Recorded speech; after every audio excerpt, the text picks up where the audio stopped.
A few months ago, I was living in a shared house in England, and one evening I accidentally locked myself and my girlfriend out of our room. In the end, I had to call a locksmith, and I paid £145 for a 40 seconds job. I know myself, and I know that this is probably gonna happen again. So I bought a lockpicking set, containing a transparent lock and a toolkit specifically designed to practice and to understand how it works. The padlock has 7 pins inside the lock cylinder that block its movement and its rotation. Each pin has 2 separate parts, driver pins and key pins, and every single one of them has a different length. That's also why the key has an irregular shape. When we insert the key, all the driver pins are lined on what is called the shear line. This way the lock cylinder is allowed to rotate and the lock will open.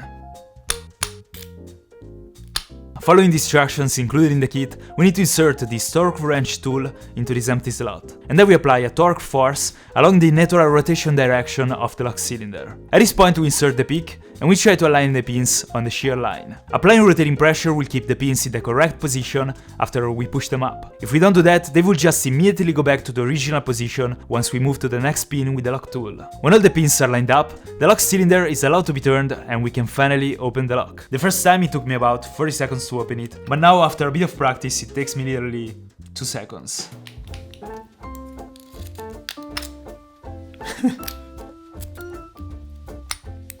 I have 17 lock tools included in the kit, but after a bit of practice I feel really comfortable using this pick with this torque wrench. This is pretty simple because we can see the pins and we can keep adjusting them until it clicks. Now I wanna try with a real lock. I use this to lock my bike for years, and it should be much more difficult since I can't see what is happening inside. Alright, let's try. I guess the concept is pretty much the same. I trusted a lock that you can open in 2 seconds for at least 7 years, and I had the same result, again and again.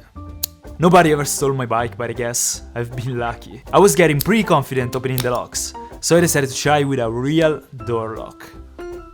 Once again, the concept is pretty much the same. We stick the tension wrench into the lock on the opposite side of the pins, and then we apply a slight pressure to cause rotating tension into the lock cylinder. Then we stick in our pick, and we keep moving it back and forth, trying to line up the pins on the shear line. After 25 minutes without being able to open the door, I understood what I was doing wrong. I was pushing the pick to the very bottom of the lock. It is not really about pushing up the pins as far as you can, but instead you need to align all the pins on the shear line so the lock cylinder can rotate. So I moved the pick to the middle of the lock, and I kept pushing it back and forth. And after about another 5 minutes, this happened.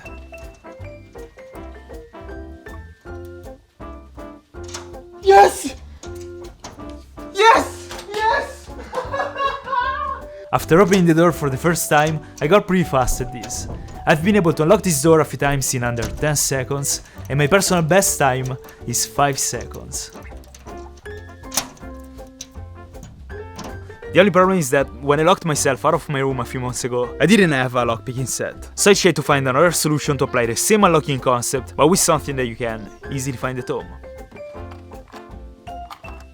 Paperclips. Basically we need 2 paperclips, one to act as the torque wrench and one to act as the pick. We need to unfold the large edge of the first one and we make a tiny upward bend into the tip.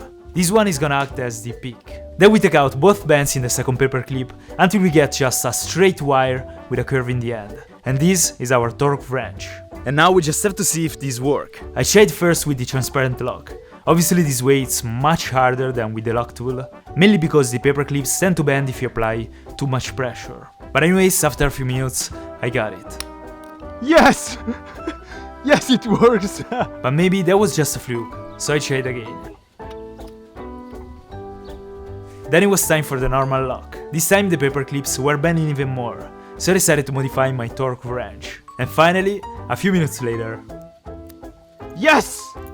Yes! I really don't know if it's gonna work, but I wanna share with the final challenge, the door lock. I started trying but immediately realized that my handmade tools were too thick, so I made a new pick and a new wrench. I was mentally prepared to spend hours trying to open the lock, but literally after 3 minutes... Oh my god! Oh my god! The pins were aligned and the cylinder rotated, but the paperclips weren't strong enough to move the latch and open the door. Basically like this. So I decided to try with the bigger paperclips. Yes! The big one is in! Please, open yourself. And the lock, finally, started rotating. Yes!